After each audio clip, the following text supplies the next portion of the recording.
when a corrupt anti-Trump judge insulted Karoline Leavitt in court. He thought he was untouchable. But minutes later, when she struck back, the entire courtroom fell silent.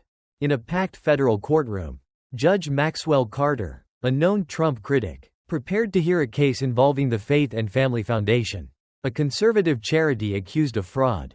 He sneered when Leavitt, the press secretary, arrived to testify. "Tell her this isn't the White House. Her title means nothing here." Leavitt walked in confidently, holding a thick stack of documents. Carter glared. "I am the law here. Understand, Miss Leavitt?" She smirked. "Understood, sir, but the law isn't something you can twist at will." Carter's face turned red. "You dare lecture me about the law? You Trump Gen Z brat." He slammed his gavel, but Leavitt didn't flinch. "I'm here to testify to the truth, something you seem unwilling to hear." "You're not a lawyer, just a Trump mouthpiece," Carter shouted. Leavitt raised her documents. "This case involves the Faith and Family Foundation. I have evidence proving their financial transparency." Carter mocked her. "Rich conservatives hiding money behind Faith and Family. Don't waste my time." Leavitt read aloud financial records proving the charity's legitimacy. Carter slammed his gavel. "Enough. This is a courtroom, not a press briefing." She pressed on. "Are you afraid the truth will embarrass you?" The room went silent. Carter, gripping his gavel, seethed. "One more word and I'll hold you in contempt." Leavitt shrugged. "Jail me for telling the truth? Go ahead, but I won't stay silent while you bury justice."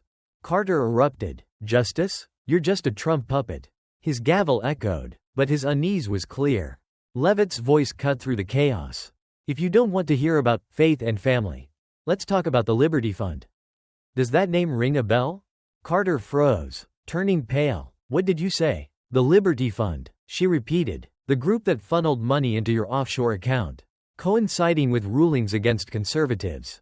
The courtroom erupted. Phones recorded. Carter slammed his gavel. "Silence. These are baseless accusations." Leavitt held up a bank statement. "Baseless? March 16, 2024. $100 in your Cayman account. Explain that." Carter stammered. "That's fabricated. You'll pay for this." Leavitt's voice was ice. "Do you dare deny it?" She read another entry. "April 20th, $50 more. Want me to keep going?" Carter slumped, gripping the desk, his authority crumbling before the entire courtroom. Karoline Leavitt held up another page. "This isn't just talk, Your Honor. This is evidence, bank statements, your signature, and emails." She flipped the document. "June 12, 2024. Email from you to a Liberty Fund representative. Thanks for the timely support.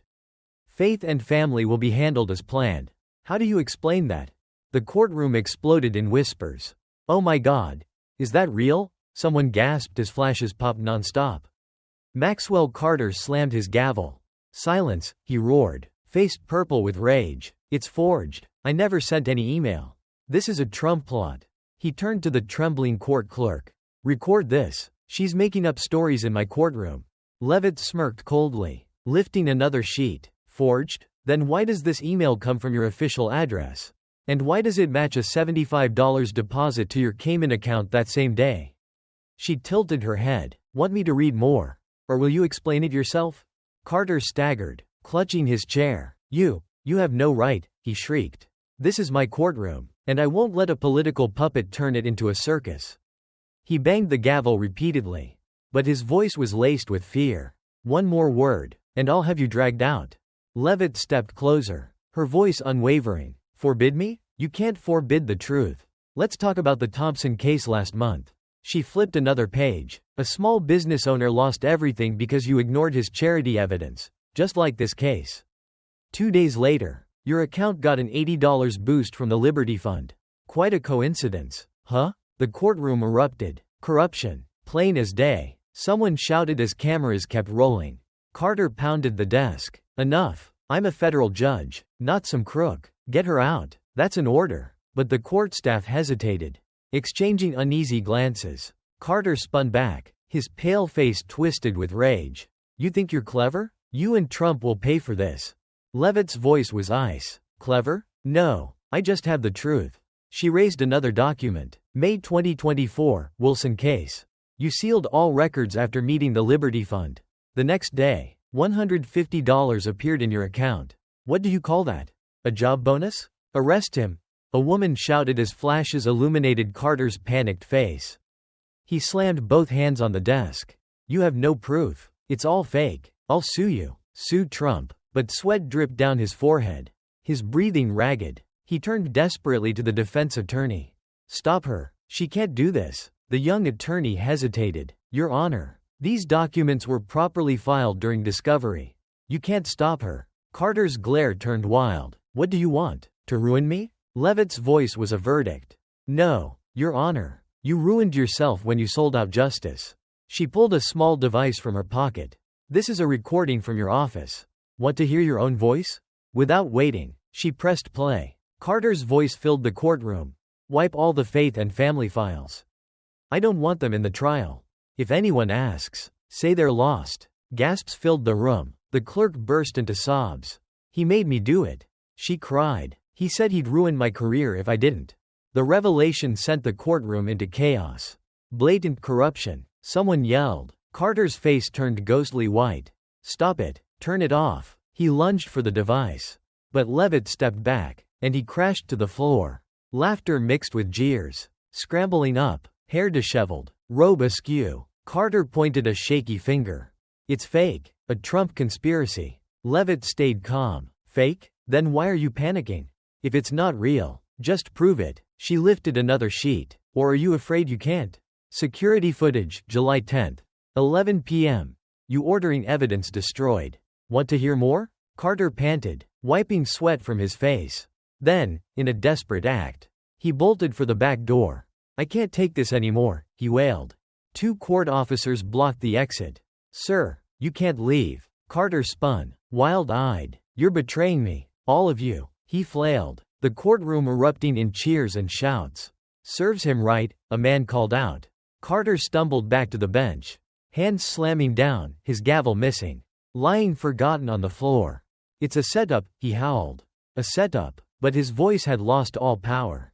Leavitt stepped forward, her tone unwavering. No, Your Honor, this is the truth. You can't escape it. She flipped to another page. August 5th. Email from you to the Liberty Fund. The next case will need more support. Make sure the money's on time. Anything to say? Carter gripped his chair, his voice a broken whisper. That's fake. The still weeping clerk rose, pointing at him. He forced me to do it. He said I'd lose my job if I didn't erase the files. I was scared. Her confession was the final blow. Arrest him now. Voices roared. Carter turned on the clerk, his face purple. Shut up, you traitor. I'll ruin you. But his threats only sealed his downfall. He spun to Leavitt, screaming, Happy now? What more do you want? Leavitt met his eyes, steady and cold. Justice. The fall of Judge Maxwell Carter. The courtroom was tense, thick with anticipation. Karoline Leavitt's eyes were cold, yet powerful. I want justice, Your Honor, she said, her voice unwavering. And you're not getting away. Judge Maxwell Carter slammed his fist on the desk, his hands shaking so violently that he nearly toppled his chair. You've got nothing, he roared, his voice cracking. I am the law here. But he didn't finish. Leavitt lifted her recorder again, her finger hovering over the play button. Should I play another clip? Or would you rather the FBI handle it? Silence. Only Carter's ragged breathing and the clerk's muffled sobs filled the stifling room. He took a deep breath, trying to summon his authority. You wouldn't dare. He stammered, pointing a trembling finger at her.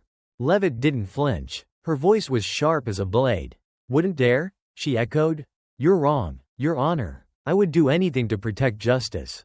She pressed play. Carter's voice filled the courtroom, crisp and damning. Thanks, Liberty Fund. The money's in. Faith and family won't be an issue. The courtroom erupted. A man in the back shot to his feet. Unbelievable, he shouted as phones recorded every second. The clerk, still sobbing, pointed at Carter. It's true, she gasped. He made that call right in front of me. Panic flashed in Carter's eyes. He lunged, reaching for the recorder. Turn it off now, he screamed. But in his desperation, he tripped over his chair, crashing to the floor. A water glass spilled, the liquid seeping into his robes. Laughter mixed with furious shouts from the audience. He scrambled up, his face red, his hair disheveled. No longer a figure of authority but a man unraveling. "It's fake," he shrieked, jabbing a shaky finger at Leavitt. "You and Trump set this up. I'll sue every single one of you." Leavitt's gaze never wavered. "Fake?" she asked, voice like ice. "Then why are you so terrified?" She raised her phone. The screen lit up with security footage. Carter, sitting in his office, phone in hand. "The money's on time. I'll handle the next case as planned." His own words, his own face, his own destruction. The room exploded again. A woman's voice cut through the chaos. "Arrest him now." Applause and furious boos blended into a deafening roar. Carter staggered, gripping the desk for support. His face was pale, his eyes vacant. He had lost, but with the last shred of his strength. He did the unthinkable. He lunged, snatching documents from Leavitt's hands, tearing them apart. The shredded papers rained down like a blizzard. "You have nothing," he bellowed. "No one will believe you." Leavitt took a step back, unfazed. "You just dug your grave deeper." "Your Honor," she said, her voice steady, "I have copies, and so does the FBI." Carter froze. His fingers, still clutching the torn paper, trembled violently. He looked around, searching for an ally, but found only contempt in the audience's eyes. The eerie silence from the court staff. The unshakable resolve in Leavitt's stance. You can't do this to me," he whispered, his voice breaking. "I'm a federal judge. I have power." Heavy footsteps echoed from the back of the courtroom. The door swung open. A team of FBI agents marched in, their badges glinting under the lights. "Judge Maxwell Carter," the lead agent announced, his voice booming like a hammer of justice. "We have a warrant for your arrest on charges of corruption, abuse of power, and destruction of evidence." Applause erupted like thunder. Carter spun around, his face drained of color. "You can't do this," he shrieked. "I have immunity. I have connections." But the agent ignored him, signaling two officers forward. Their handcuffs gleamed. Carter thrashed, desperate, but two court officers blocked his escape. "You're not going anywhere," one of them said, voice firm. The lead agent stepped forward, gripping Carter's arm. His voice was low, measured. "We know exactly who you are, Your Honor. We know about the Liberty Fund, your offshore accounts, and what you did to the Faith and Family Foundation." He tightened his grip. "It ends today." A sharp click, the cold bite of steel around his wrists. Carter stopped struggling, his head bowed. A man who had lost everything. The audience exploded again. A group stood, clapping. Others shouted, "Justice prevails." A man raised his phone, yelling, "Record this. Let the world see." The clerk, still shaking, turned to the agent. "I'll tell you everything," she said. "He forced me to do it all." The agent nodded, motioning for another officer to take her statement. Leavitt stood firm, her arms crossed as Carter was led away. He lifted his head one last time, his eyes burning with hatred. "You think you've won, little girl?" he hissed, voice venomous. "There will always be someone to replace me." Leavitt tilted her head. Her answer was calm, unwavering. "No, Your Honor," she said. "Justice won, and you lost, because of yourself." Carter opened his mouth, but an agent yanked his arm, silencing him. "Move," the agent growled. The courtroom roared as Carter was dragged out, the heavy slam of the door behind him marking the end of an era, the fall of an untouchable man. Leavitt turned to the lead agent, handing him a final set of documents. "Here's everything," she said. "Bank statements, emails, videos. You'll need them to take down the rest." The agent nodded, a rare look of respect crossing his face. "Thank you, Miss Leavitt. You've done more than we could have hoped." He turned to his team. "Search Carter's desk, files, hard drives, anything linked to the Liberty Fund."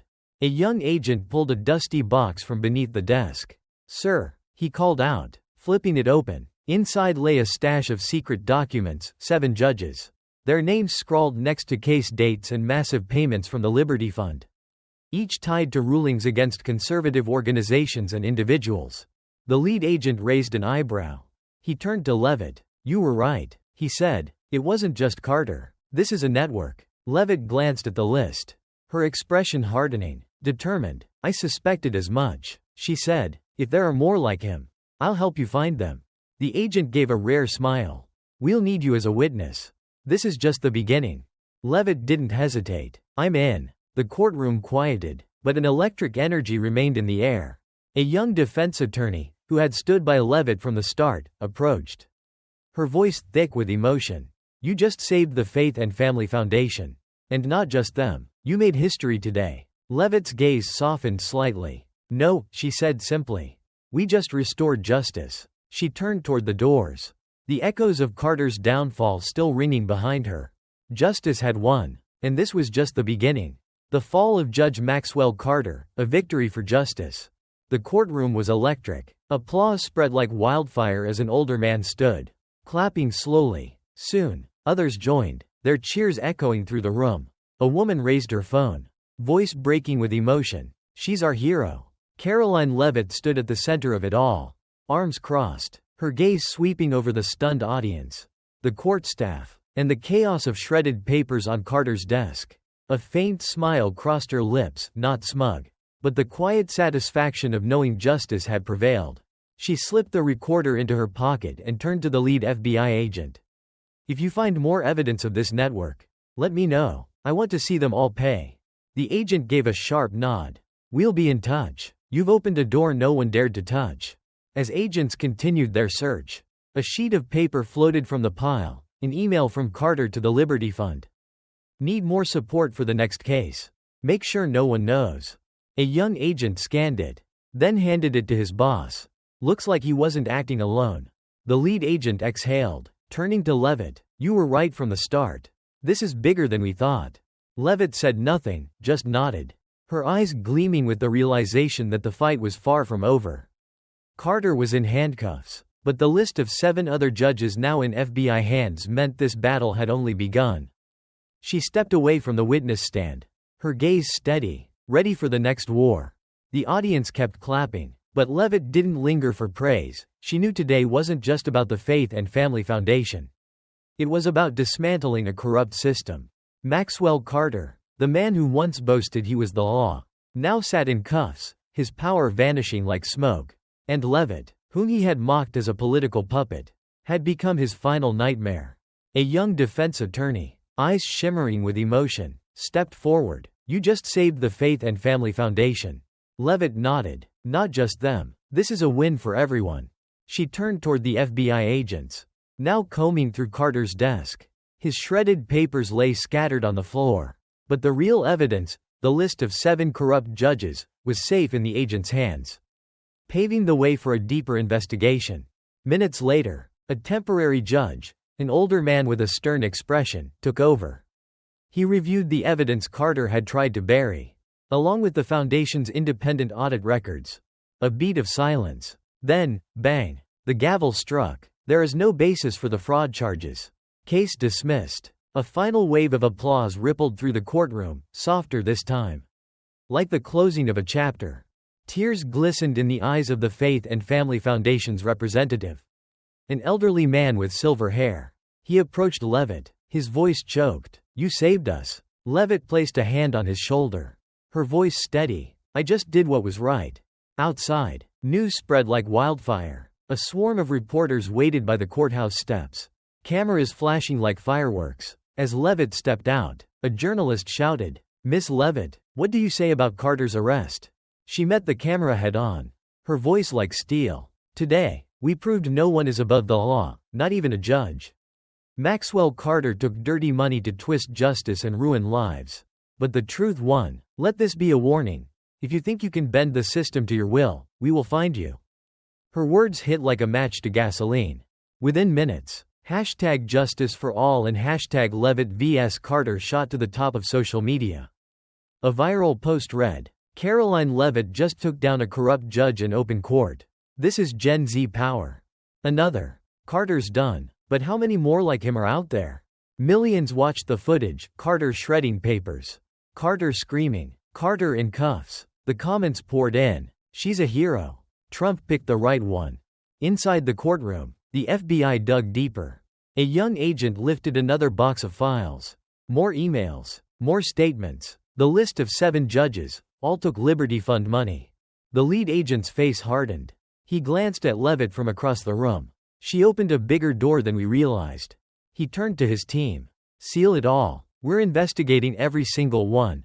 The revelation sent shockwaves through the judicial system. Outside, the crowd only grew. Some held signs. "Thank you, Karoline." Others chanted, "Justice for the people." A filmmaker captured Leavitt's exit, captioning it, "The moment justice beat corruption." The video exploded online, racking up hundreds of thousands of likes. Major news outlets jumped in. White House press secretary exposes corrupt judge.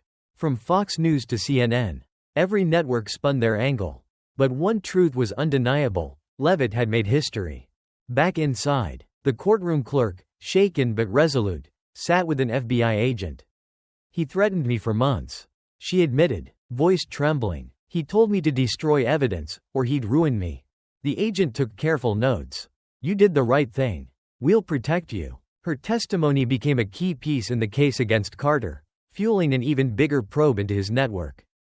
Online, public reaction exploded. One user from California wrote, "Leavitt is the icon we need." Another, "A whole corruption ring exposed. Keep going." #Leavitt for Justice climbed higher. Alongside memes of Carter in cuffs. One viral post summed it up. "She didn't just take down Carter. She's coming for the whole system." Outside, the crowd refused to disperse. An elderly man with a megaphone declared, "This is the people's victory." As reporters swarmed, Leavitt reached her car, but before leaving, she turned to them one last time. "Today was the first step. We won't stop until every corrupt player pays." Her words lit up every screen. They weren't just a statement. They were a promise. As her car pulled away, the cheers faded into the quiet night. She leaned back in the seat, watching the dim streetlights blur past. Her hands were still clutching the documents, the names of 7 other corrupt judges. Her phone lit up non-stop with notifications.